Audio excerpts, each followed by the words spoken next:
পথ দুর্ঘটনায় গুরুতর আহত হলো দুই বাইক আরোহী। ঘটনাটি ঘটেছে কুলি-কান্দি রাজ্য সড়কে কুলি চৌরাস্তা সাধারণ বিদ্যাপীঠ সংলগ্ন কুলি চৌরাস্তা বাজারের সন্নিকট। ঘটনার পর স্থানীয়রা আহতদের উদ্ধার করে কান্দি মহকুমা হাসপাতালে নিয়ে যায়। তাদের মধ্যে একজনের অবস্থা আশঙ্কাজনক বলে জানা গিয়েছে। খবর পেয়ে ঘটনাস্থলে ছুটে আসে বড়ুয়া থানার পুলিশ। স্থানীয় দোকানদার জিল্লার শেখ সূত্রে জানা যায়, এদিন সকাল 8টা নাগাদ বদুয়া গ্রামের বাসিন্দা নাম রাকেশ শেখ এক বাইক আরোহী কান্দির দিকে যাচ্ছিল। কুলি বাজার সংলগ্ন এলাকা থেকে রাস্তায় বাইক নিয়ে কুলি দিকে যাওয়ার চেষ্টা করে। সেই সময় কান্দি থেকে কুলি চৌরাস্তার দিকে যাওয়া বাইকটি অপর বাইকটিকে সজোরে ধাক্কা মারে।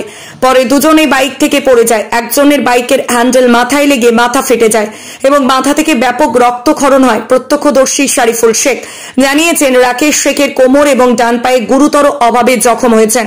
আহতদের উদ্ধার করে স্থানীয়রা কান্দি মহকুমা হাসপাতালে ভর্তি করা হয়। তাদের মধ্যে একজনের অবস্থা আশঙ্কাজনক বলে জানা গেছে। স্থানীয় দোকানদার সূত্রে জানা যায়, একটি বাইক অপর একটি বাইককে সজোরে ধাক্কা মারে। ওই ঘটনায় দুইজনই গুরুতর চোট পায়। আজিজুল ইসলাম তাদের বাড়ি খড়গ্রাম থানার শাওপাড়া গ্রামে বলে প্রাথমিকভাবে জানা গেছে। আজিজুল ইসলাম প্রাথমিক চিকিৎসার পর নিজের গন্তব্যস্থল দিকে রওনা দেন।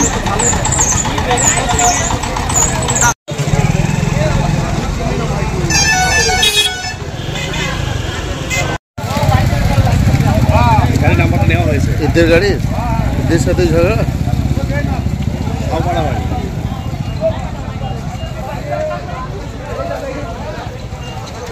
গুরুতর জখম নাকি?